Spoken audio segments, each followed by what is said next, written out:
प्रश्नावली 1.3 प्रश्न संख्या 3 रिक्त स्थानों की पूर्ति कीजिए। रिक्त स्थानों की पूर्ति कैसे करेंगे, चलिए आते हैं।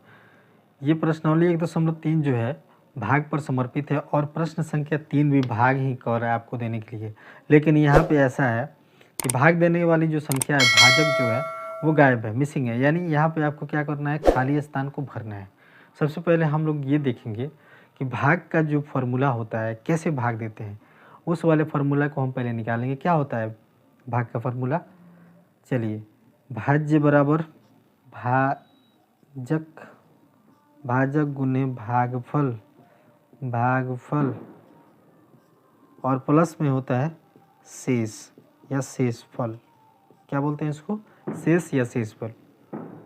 अब इसी चीज़ को ना हम शॉर्ट करने के, अब देखिए इतनी बड़ी फार्मूला तो हम लिखेंगे नहीं, तो इसके लिए हम एक छोटा सा इसमें चेंजेस करेंगे और इसमें क्या करेंगे, शॉर्ट करने के लिए अल्फ़ाबेटिकल नंबर से हम लोग क्या करेंगे, सजा देंगे। यानी अल्फ़ाबेट नंबर से सजाएंगे। जैसे भाज्य के जगह पर हम लोग ए लिखेंगे और भाजक के जगह पर हम लोग बी लिखेंगे। ये जो भागफल है क्या होता है, इसके साथ गुना है, यहाँ पे हम लोग एक्स लिख देंगे और प्लस शेष की जगह पे हम लोग क्या लिखेंगे, सी लिखेंगे। एक छोटा सा फॉर्मूला बन के तैयार हो जाता है। ए बराबर हम लोग लिखेंगे ए बराबर बी एक्स प्लस सी। एक छोटा सा फॉर्मूला बन के तैयार हो गया। चलिए अब इसी फार्मूले पर हम ये रखते चले जाएंगे। क्या दिया हुआ है आपको, आप ध्यान से देखिए, ये क्या आपको मिल गया है। जब हम किसी संख्या में भाग देते हैं, क्या करते हैं, जब किसी संख्या में भाग देते हैं और किसी संख्या से भाग देते हैं, जिस संख्या में हम लोग भाग देते हैं उसको क्या बोलते हैं, जिस संख्या में हम लोग भाग देते हैं वो होता है भाज्य। यानी हमको भाग किस में देना है, 369 में। तो 369 कहाँ आ जाएगा, ए की जगह पर आएगा। यानी वो भाज्य क्या होगा, 369 होगा। ठीक, बराबर है तो बराबर। बी हमारा क्या है, भाजक। बी हमारा क्या है, भाजक, जो हमको पता नहीं है। भाजक क्या है, हमको पता नहीं है। भाजक हमको पता नहीं है कि किस चीज़ से भाग दिया गया है, लेकिन यहाँ पे x जो दिया गया ये है भागफल। भागफल हमको पता है क्या आ रहा है, यानी इसमें भाग देने पर जो आता है ना उसको भागफल बोलते हैं। किसी संख्या से किसी संख्या में दिए गए भाग के बाद जो संख्या बचती हैं उन संख्या को क्या बोलते हैं, हम लोग भागफल कहते हैं। तो उस भागफल को क्या करेंगे, हम लोग यहाँ लिख देंगे। क्या है, गुणा है तो गुणा, क्योंकि ये गुणा में ही होता है तो गुणा में हम लोग लिख देंगे 369। अब देखिए शेषफल, शेषफल की कोई चर्चा नहीं है इसमें, कहीं आपको शेषफल नहीं दिखा रहा होगा। तो शेषफल जब नहीं है तो इसको लेने की कोई ज़रूरत भी नहीं है। अब चलिए जीरो ले लेते हैं। ठीक है, शेषफल क्या है, जीरो है। यहाँ पर कुछ है नहीं तो जीरो है, जीरो ले लिए। चलिए 369 को फिर से लिखेंगे, बराबर बी हमारा क्या था, भाजक। इसको याद रखेंगे, बी किसके लिए, भाजक के लिए। बी को एज इट इज लिख देंगे वैसे जैसे लिखा गया है। गुणा है तो गुणा 369 लिखेंगे। जीरो को अगर किसी संख्या में हम जोड़ भी देंगे तो क्या फ़र्क पड़ता है, जीरो को जोड़ने या घटाने से किसी संख्या में कोई प्रभाव नहीं होता है। चलिए हमने वैसे ही लिख दिया। अब आप देख रहे हैं कि बराबर के इस साइड जो संख्या दी गई है 369 और बराबर के इस साइड जो संख्या दी गई है बी के साथ गुणा में है, तो ये जो 369 गुणा में है बी के साथ, बराबर के इस साइड जब भेजा जाएगा संख्या संख्या के साथ क्या हो जाएगा, ये संख्या संख्या के साथ आ जाएगा। यानी 369 को जब बराबर के इस साइड भेजा जाएगा तो ये जो गुना में दिया गया ये वो भाग में हो जाएगा। क्या हो जाएगा, भाग में हो जाएगा। तो लिखते हैं 369 और बटे में ये भी क्या है 369, ये भी क्या है 369। आप लोग को दिख रहा होगा। चलिए थोड़ा सा और इधर कर देते हैं, ठीक है। हाँ, अब आप लोग को ठीक से दिख रहा होगा। तो 369 और बराबर दिया गया बी, हमको यही निकालना था। यानी ये बी क्या था, भाजक के लिए, तो हमको ज्ञात तो यही करना था ना। ठीक है, चलिए बी किसके लिए, भाजक के लिए, यानी खाली स्थान के लिए। अब हम इसमें हम भाग देंगे 369 से 369 में कितने मर्त में, एक मर्त में। कितने मर्त में, एक मर्त में। 369 गुने 369 एक का 369, बात खत्म। क्या हमको मिल गया, एक। क्या मिला, एक। यहाँ क्या था, बी, यानी बी बराबर क्या मिला, एक। यानी रिक्त स्थान जो यहाँ दिए गए हैं जिसको भाजक कहते हैं, वो भाजक की जगह पे हमको क्या मिल गया, एक। तो यहाँ हम लोग क्या भरेंगे, एक। यानी प्रश्न संख्या 3 के ए नंबर का उत्तर हमको क्या मिल गया, एक। यानी इस प्रश्न का उत्तर क्या है, एक है। रिक्त स्थान क्या होगा, एक होगा। बात समझ में आ गई है। चलिए इसी फॉर्मूले से प्रश्न बी को समझने का प्रयास करते हैं। प्रश्न बी दिया गया है -75 भागा डैश बराबर -1, यह दिया गया है। चलिए ठीक है, अच्छी बात है।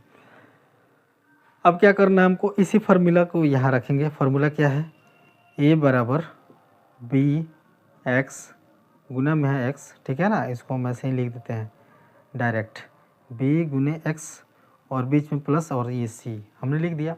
चलिए इस फार्मूला पे रखते हैं। ये हमारा क्या है, ये हमारा है भाज्य, जो कि एक जो ये क्या है भाज्य है, ये हमारा भाज्य है, और ये -75 जो दिया गया उस भाज्य की जगह पे है, तो हम क्या लिखेंगे -75 बराबर है, तो बराबर b की जगह पर, यानी ये भाजक की जगह खाली है भाई। चलिए भाजक की जगह खाली है यहाँ भी, तो हम क्या करेंगे b को वैसे ही रहने देंगे। x यानी क्या था, भागफल। भागफल क्या आया है, देखिए क्या आया है -1, क्या करेंगे हम लोग गुना में -1 लिखेंगे, प्लस c यानी हमारा शेषफल क्या है, शेषफल की तो बातें नहीं हो रही यहाँ पे, शेषफल है ये नहीं, प्लस में हम 0 रखेंगे, कुछ नहीं है तो कुछ नहीं है, अब यानी 0। अब 0 को घटाने से जोड़ने से कोनो फर्क नहीं पड़ता है, जैसा है वैसे ही रहेगा, यानी -75 बराबर b गुने -1, ठीक है। चलिए अब यहाँ पे -1 इधर गुना में है, इसको बोलते हैं अचर संख्या। ये जो संख्याएं जो दी गई है इसको हम लोग अचर संख्या बोलते हैं, इसका मान नहीं बदलता है, जैसा है वैसा ही रहेगा, इसीलिए इसको अचर संख्या बोलते हैं। और ये जो b है इसको चर संख्या बोलते हैं, इसका मान बदलते रहता है, इसीलिए इसको चर बोलते हैं, है ना। तो क्या करते हैं, अचर को अचर के साथ और चर को चर के साथ रखते हैं। यहाँ पे चर एक है और अचर यहाँ पे क्या है, इस बराबर के इस साइड भी है, तो इसको इधर भेजते हैं। आप देखिए -1 जो है इधर गुना में है, बराबर के इस साइड आएगा तो क्या हो जाएगा, क्या हो जाएगा, बराबर के जब इस साइड आएगा तो भाग में आ जाएगा, सीधी सी बात है। -1 क्या हो गया, भाग में। अब देखिए ये माइनस माइनस कैंसिल हो जाएगा, 1 से जब भाग लगाएंगे 75 में तो हमको मिलेगा 75, क्या मिलेगा 75, बराबर के इस साइड b लिखा हुआ, यानी b बराबर क्या मिल गया आपको 75।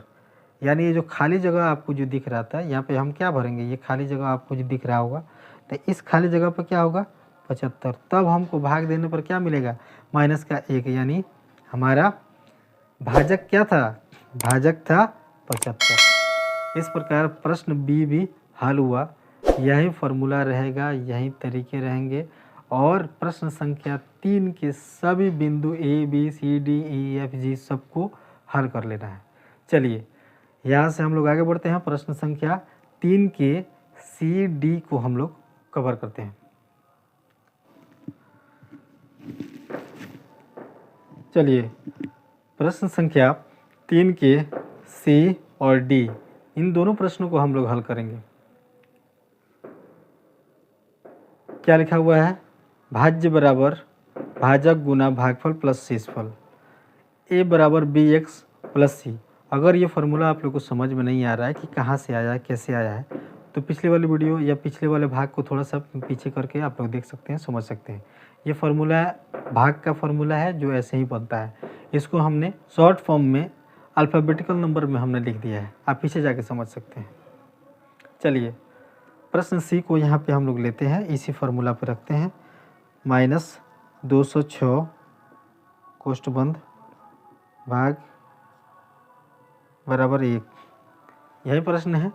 चलिए इस प्रश्न को कैसे हल करना है, सबसे पहले इस फार्मूला पे हम लोग लिखेंगे, ये जो दिया गया है क्या है, ये भाज्य है, तो -206 बराबर हम लोग लिखेंगे इधर, b के जगह पर हम लोग वैसे ही रखें क्योंकि ये भाजक का जो खाली जगह है वो भाजक के लिए है, इसको हम लोग को b माना है।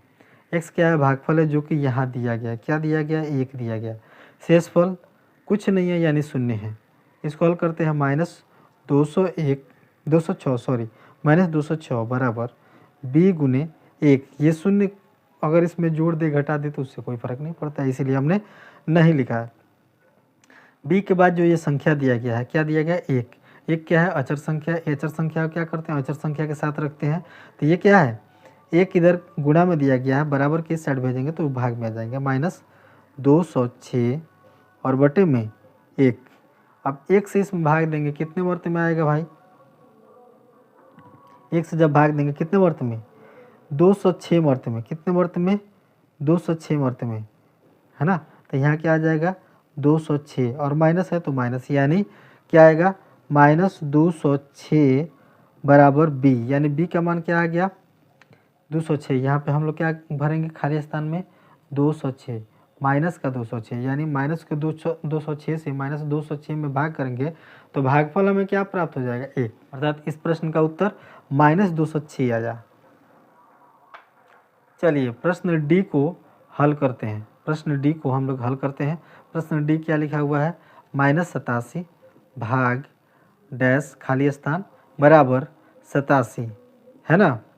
चलिए अब हम लोग क्या करेंगे, ये एक जगह पर इसी फार्मूला पे हम लोग रखेंगे, यानी एक जगह पर क्या दिया गया है, एक जगह पर दिया गया है -87 बराबर पी के जगह पर हम लोग क्या लिखेंगे, बी के बी लिखेंगे, एक्स के जगह पर यानी भागफल क्या आया है गुने 87 आया है, और शेषफल क्या है 0 है। हमको पता नहीं है, जब 0 है तो इसका मतलब कुछ नहीं है। अब इस 0 को इसमें जोड़िए घटाइए, उससे कोई फर्क नहीं पड़ता है। हम लोग लिखेंगे 87 -87 बराबर बी गुने 87। 87 इधर गुना में है, यह 87 क्या है अचर संख्या, 87 गुना में है, बराबर के इस साइड भेजेंगे तो क्या आ जाएगा भाग में आ जाएगा। चलिए इसको भेजते हैं, -87 और बटे में भाग में आ जाएगा 87 बराबर बी, और 87 से 87 एक मर्त में, कितने मर्त में एक मर्त में, माइनस है तो माइनस, यानी -1 बराबर बी। भाजक क्या आ गया -1, क्या लिखेंगे हम लोग -1। इस प्रकार प्रश्न डी का उत्तर क्या आ गया -1।